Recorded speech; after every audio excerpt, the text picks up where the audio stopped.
It's a theory. It's a Chris. It's a theory. Chrissy Chris. Chrissy Chris. Chris's crazy theory.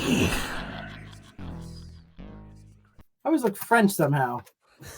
Oh.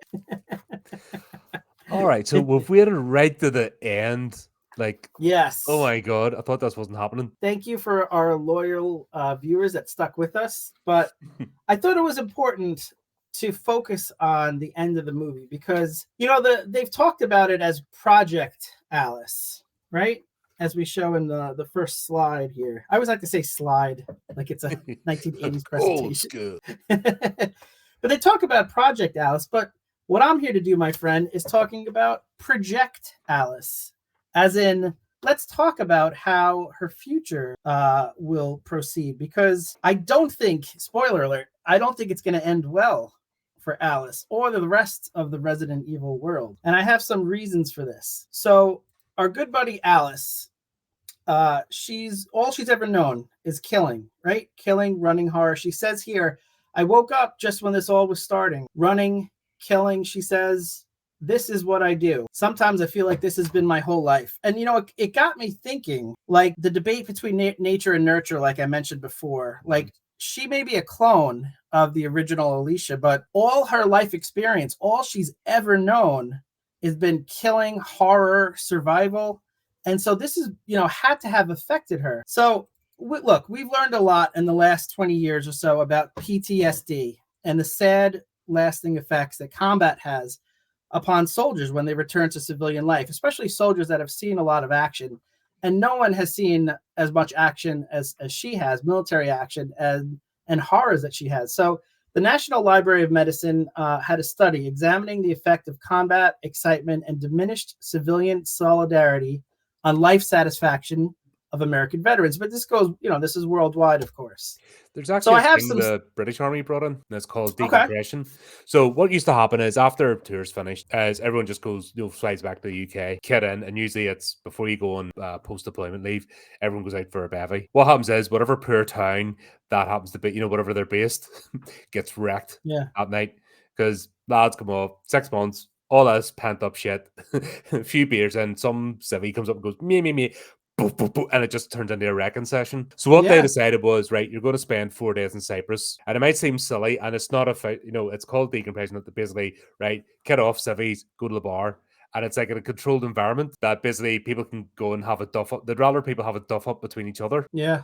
Just get out of their system than civilians getting completely wrecked in a small town, or lads go off on their own, when they're back at their own home and kick off. It's actually recognized as a thing, but they couldn't say, right, this is what you're going to do. They had to tidy it up, to make fluffy and nice. So that's what they called it. What's it? Yeah, but that's it. You go back for a couple of days in Cyprus or wherever you're flying back from. It was from Morocco to Cyprus, you stopped off, and the whole point of that is just before you hit the civilian world properly, you just go and you get out of your system and fight with each other, and in the sort of squadron bar, if that makes sense. I think it's a great idea. So I have these statistics on life satisfaction as far as people who have seen frequent combat, and look, these statistics are very, very complicated, so I don't want to bore your audience. Plus, I don't understand them. So I'm just going to move on to the next screen here. But, it's interesting. I read through this article, and this author had this quote: perfectly sane, good men or women have been drawn back to combat over and over again. The defense of the tribe is an insanely compelling idea. And once you've been exposed to it, there's almost nothing else you'd rather do. And I think this, epitomizes what Alice has gone through. So the point of this is just that I think the future for her is going to be very, very bleak. I don't think you can come back, even though she supposedly saved the world. And aside from a few monsters, I think there's going to be some issues. And I want to go further with this, but I had to set the stage with this information. So we then know that Alicia Marcus owns, or at the time, towards the end of the movie, owns 50% of the company, and she couldn't be killed with Dr. Isaacs. I didn't know at first why, because Dr. Isaacs had no problem killing everyone else that stood in his way.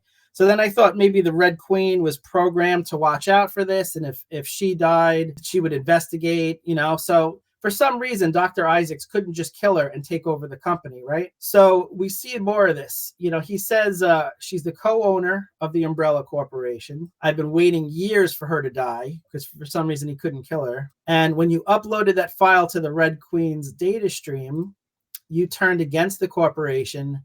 When the rest of the board awake, you will be replaced. And I will assume complete control. The perfect villain speech, right? Mm-hmm. And then she says, I still own 50% of this company. And that's when the whole thing with Wesker. So it made me realize, like, at the end of this movie, Alicia Marcus is dead. Isaacs is dead. All of the shareholders are dead. So who owns Umbrella Company? Is it not technically dissolved? I think that she owns, Project Alice owns all of Umbrella Company. She's the only one with any genetic tie to the shareholders and to the original owners, the creator of the T-virus.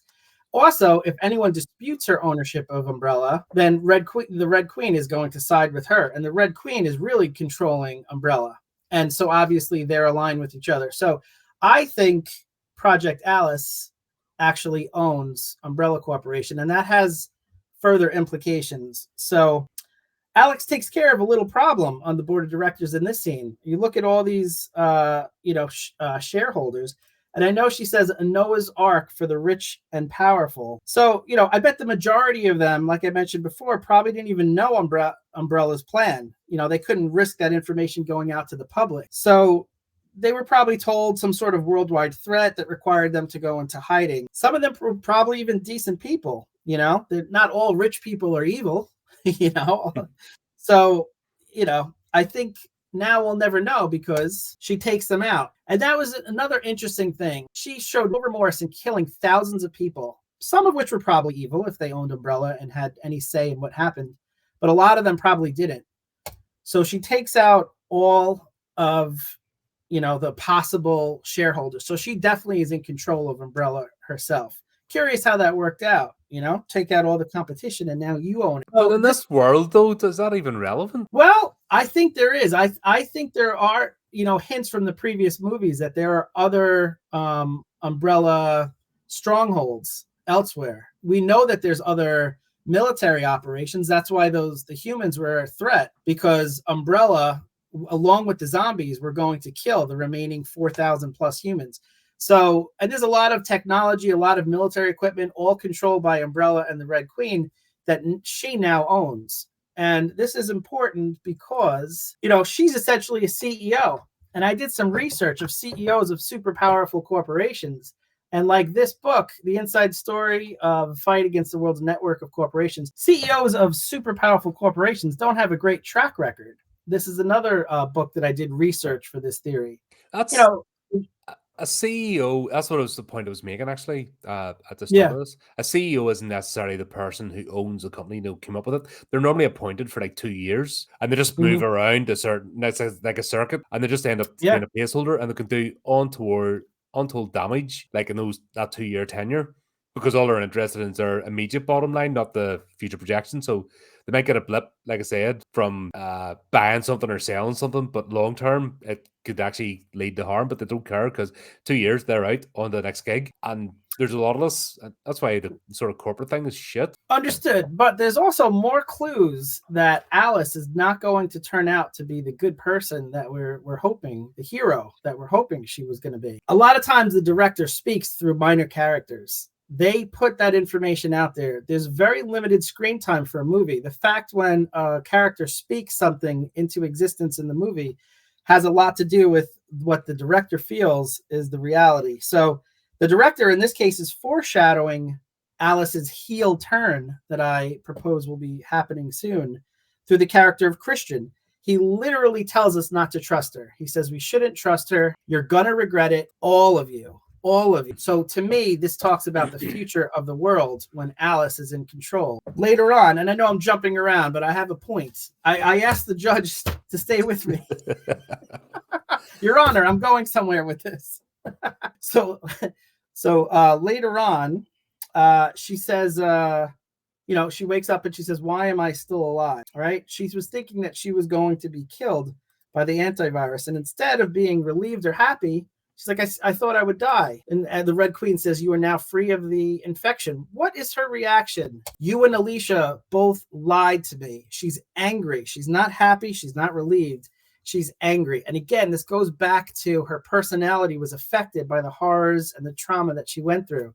She's inherently angry. And this is the end of the movie. So this is going to project to what takes place in the future. She had the virus removed and put back in at this point. Well, that's another issue. Yeah.